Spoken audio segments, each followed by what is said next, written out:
Hello students, I am your educator Tanvi. Here I am discussing the concept of co-dominance. So from the term, co means that both the alleles which we are talking about are dominant. So here the F1 generation, it will resemble both the parents. So that is co-dominance. Let us just check our previous concept of dominance and incomplete dominance. In dominance concept, the F1 resembled either of the two parents. And in incomplete dominance, the F1 had a phenotype that didn't resemble either of the parents.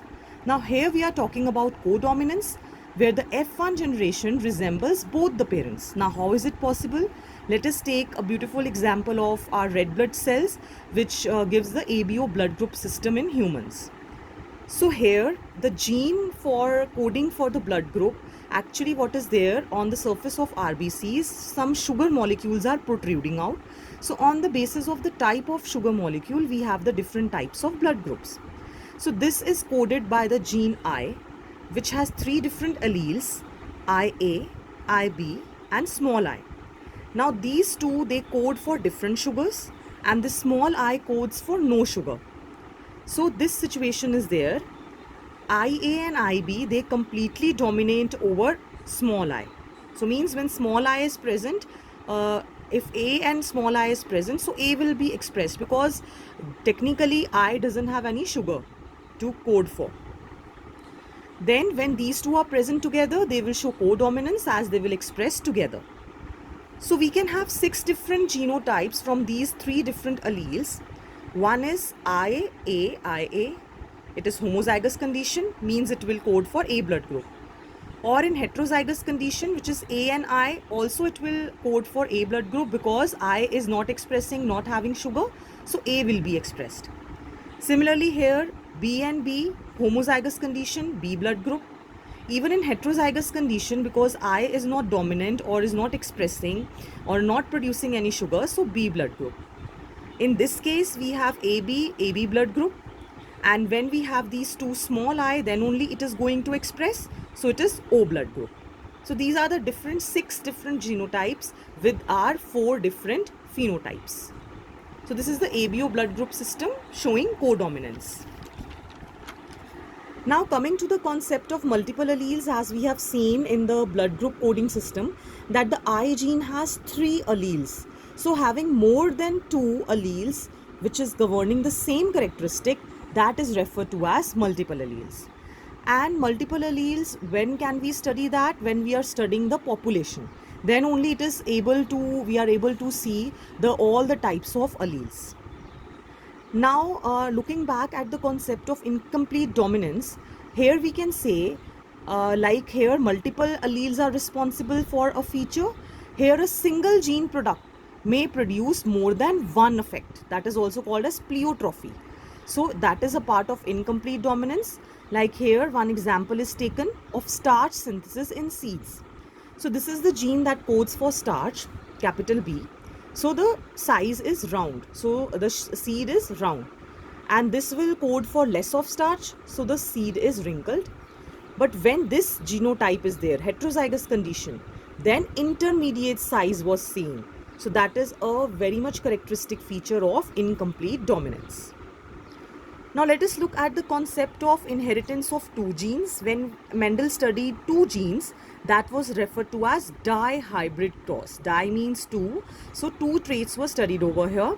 So what Mendel did in his next cross, he used 2 traits of the pea. One was the shape of the pea seed. It can be round and wrinkled, round being dominant over wrinkled. Then it can be color of seed, yellow and green, yellow being dominant over green. Let us look at the cross which he did now. So something like this, 2 parents were there, and these are homozygous, you can see over here, round and yellow and wrinkled and green.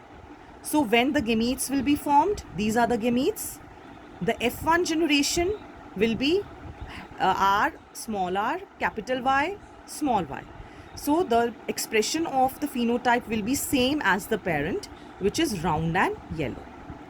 Now for the F2 generation, this F1 self-pollination or selfing is done. So here again, half of the chromosomes will go, half set of genes will go. So on that basis, we can have 4 different types of gametes. That is capital R, this Y, capital R, small y. Small r, capital Y, small r, small y. So these 4 possibilities are there in both the cases.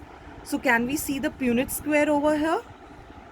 So here again, just how we make the Punnett square, we match these, all the possibilities. So what we saw, you can see over here, 1, 2, 3, 4, 5, 6. Then we have 7, 8, 9. These 9 features are of round and yellow, means like the parent. 9 are like the parent, this parent, and only 1 is like this parent, which is wrinkled and green. Rest 2 combinations, which is round and green and wrinkled and yellow, 3 combinations we are having. So the phenotypic ratio was 9:3:3:1 of a dihybrid cross. So here what he observed was that in the F2 generation, he got round and green also, then he got wrinkled and yellow also. So one point came in his mind that the genes, they assort, they segregate independent of each other, because it is not that always round and yellow will come together. Round and green can also come together, and yellow can come with wrinkled also. So these are not, you can say, dependent on each other, that round and yellow will be inherited together and wrinkled and green will be inherited together. So he came to the next law of inheritance, that is Mendel's law of independent assortment. So when 2 pairs of traits are there, then what is going to happen? Segregation of one pair is independent of the other. Now Mendel's work was unrecognized because of these 4 traits.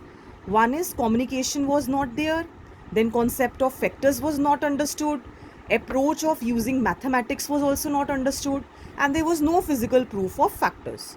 So that is why his work was independently rediscovered by these 3 scientists, Hugo de Vries, Correns and von Tissenma.